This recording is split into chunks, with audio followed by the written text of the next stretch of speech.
Assalamualaikum warahmatullahi wabarakatuh.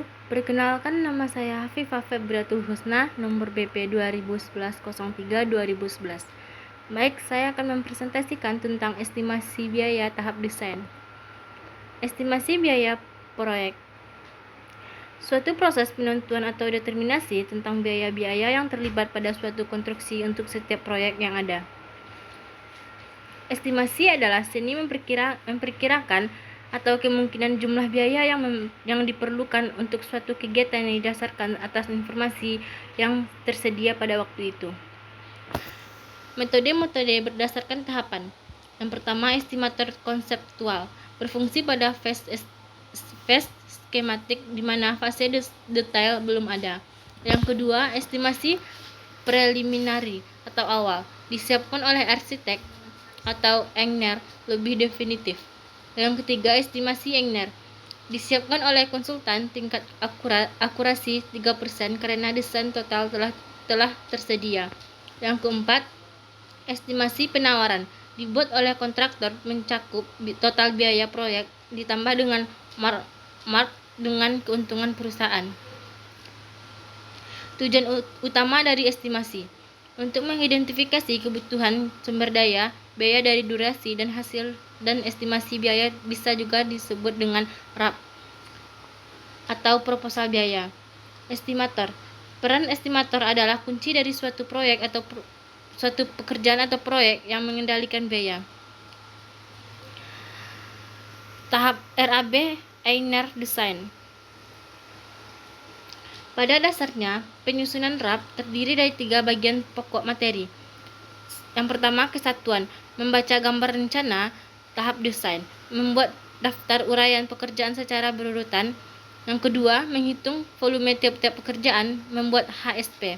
Yang ketiga, membuat RAP, yang membuat rekapitulasi total. Selanjutnya, gambaran rencana. Bisa kita lihat pada slide tersebut. Yang harus dikuasai cost engineer, pengetahuan tentang tahap-tahap pembangunan, variabel-variabel yang mempengaruhi estimasi biaya proyek. Yang pertama, cuaca. Yang kedua, transportasi. Yang ketiga, kondisi tanah. Yang keempat, jumlah tenaga kerja. Yang kelima, penyediaan peralatan. Yang keenam, dan keterbatasan subkontraktor. Hal-hal yang perlu dipersiapkan: daftar harga satuan bahan, daftar harga satuan upah, daftar sewa alat, data-data inflasi, tabel baja, daftar besi baja polos dan ulir.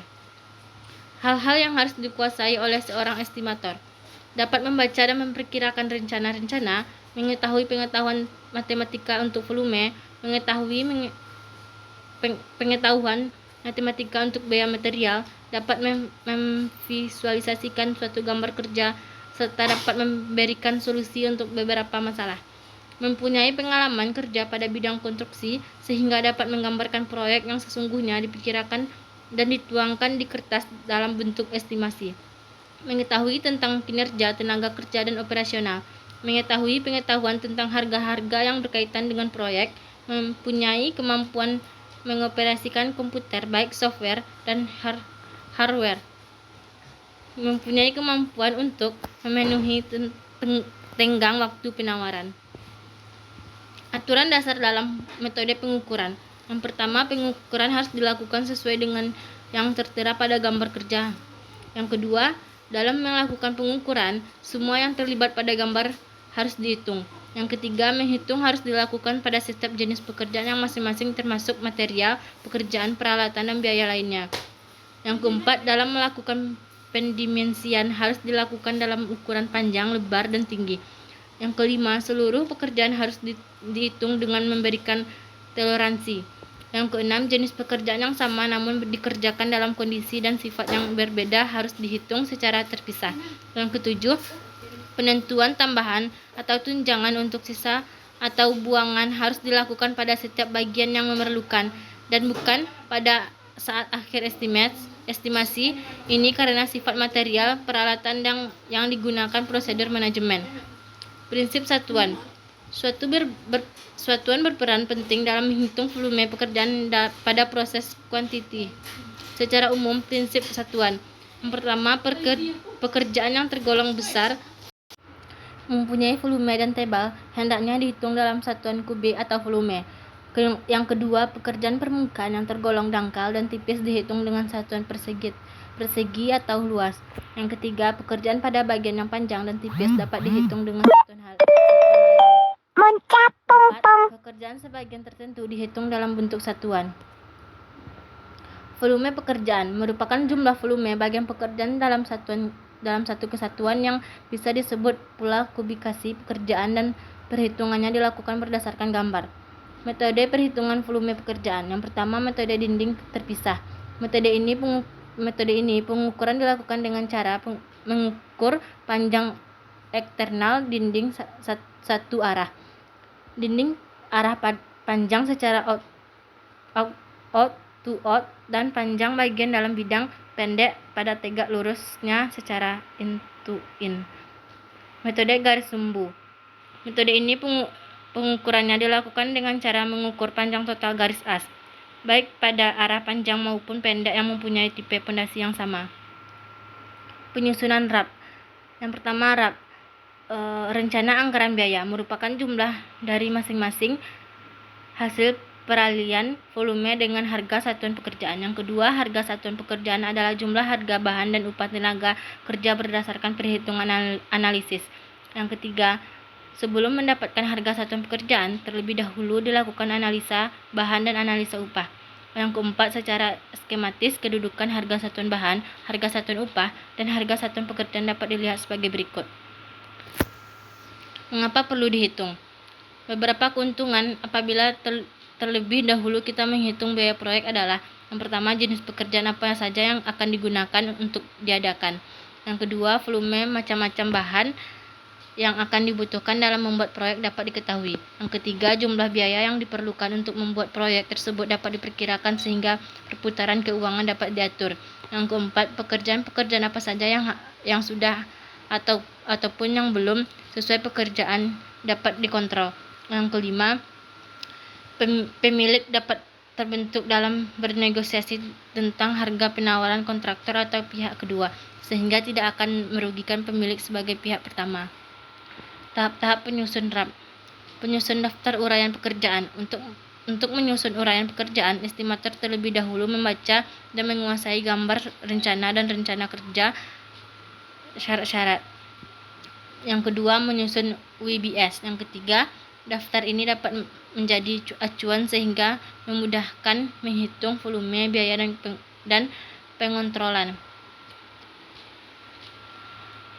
Work breakdown struktur. Tahap pertama sebelum menghitung biaya adalah menetap susunan rincian pekerjaan berdasarkan dokumen yang ada.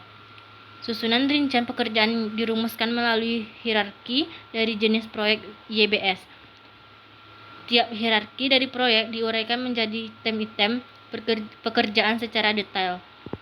Seorang cost-owner terkadang mengatur spesialisasi. Struktur hierarki data biaya bisa kita lihat pada slide tersebut. Selanjutnya, slide tersebut juga bisa kita lihat pada slide tersebut. Selanjutnya juga bisa kita lihat. Selanjutnya, WBS bangunan gedung. Juga bisa kita lihat pada slide tersebut. Selanjutnya, WBS fondasi gedung juga bisa kita lihat pada slide tersebut. Selanjutnya, WBS struktur bawah juga bisa kita lihat. Selanjutnya, WBS beton juga bisa kita lihat. Selanjutnya, rincian pekerjaan M atau E. Yang pertama, plumbing. Yang kedua, hidrat atau sprinkler. Yang ketiga, air condition. Yang keempat, lift. Yang kelima, generator. Yang keenam, transformator. Yang ketujuh, panel tegangan menengah dan rendah. Yang kedelapan, busdok. Rincian pekerjaan: kabel tegangan menengah, instalasi penerangan, lighting fixture, alarm sistem, sound system, penangkal petir, building automation system. Selanjutnya temporal work. Pekerjaan-pekerjaan pokok yang diuraikan dalam WBS akan dilaksanakan dengan metode tertentu. Metode yang ditetapkan selalu memerlukan pekerjaan penunjang yang sifatnya sementara. Contraction method pada dasarnya adalah kegiatan pokok ditambah dengan pekerjaan penunjang tersebut.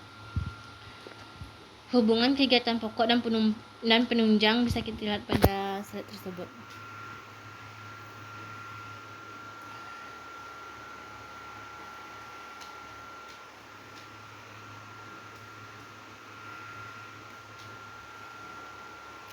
Kode unsur biaya langsung juga bisa kita lihat pada slide tersebut.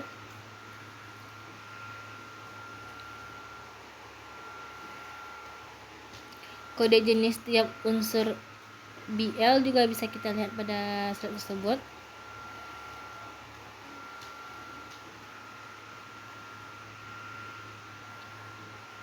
Kode jenis tiap unsur BL juga bisa kita lihat pada slide tersebut.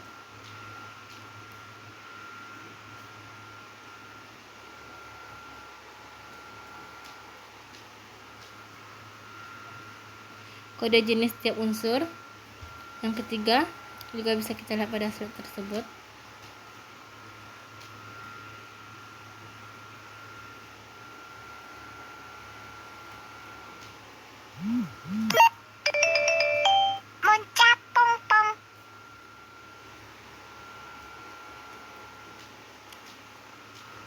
Analisa harga satuan pekerjaan juga bisa kita lihat pada slide tersebut. Metode BOW ialah satuan kegiatan dan ketetapan umum yang ditetapkan oleh Derbau pada tanggal 8 Februari 1921 nomor 5372A pada zaman pemerintah Belanda. Di Indonesia hingga kini dalam menentukan rencana anggaran biaya bangunan, sebagian orang masih menggunakan pedoman buku analisa BOW sebagai dasar penentuan harga untuk pekerjaan yang sifatnya sederhana. Tidak sedikit orang yang berpendapat bahwa pedoman yang ada di BOW sudah tidak cocok dewasa ini. Arti dari BOW adalah pedoman untuk menyusun suatu analisa biaya suatu pekerjaan secara tradisional. Pedoman tersebut untuk menentukan banyaknya bahan yang diperlukan untuk setiap jenis pekerjaan serta upah kerja untuk melaksanakan pekerjaan tersebut.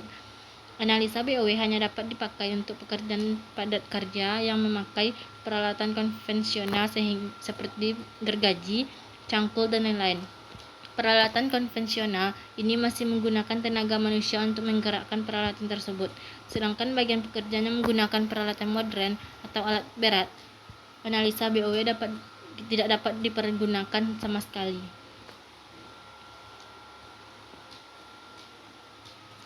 Analisa BOW. Analisa BOW dalam penyusunan rencana biaya bangunan gedung banyak digunakan analisa BOW. Merupakan buku panduan produk zaman penjajahan Belanda tahun 1920-an. Proses penyusunan SNI 2002 bisa kita lihat pada slide tersebut. SNI 2002, SNI 2007, SNI sampai 2016 juga bisa kita lihat. Contoh perhitungan berdasarkan perhitungan SNI untuk harga 1 juga bisa kita lihat pada slide tersebut. Contoh tahap 1 juga bisa kita lihat pada slide tersebut.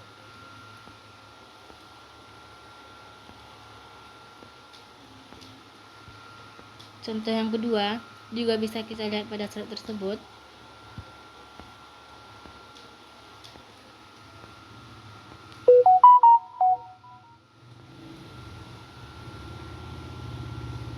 Daftar analisa harga satuan proyek ABC juga bisa kita lihat pada slide tersebut.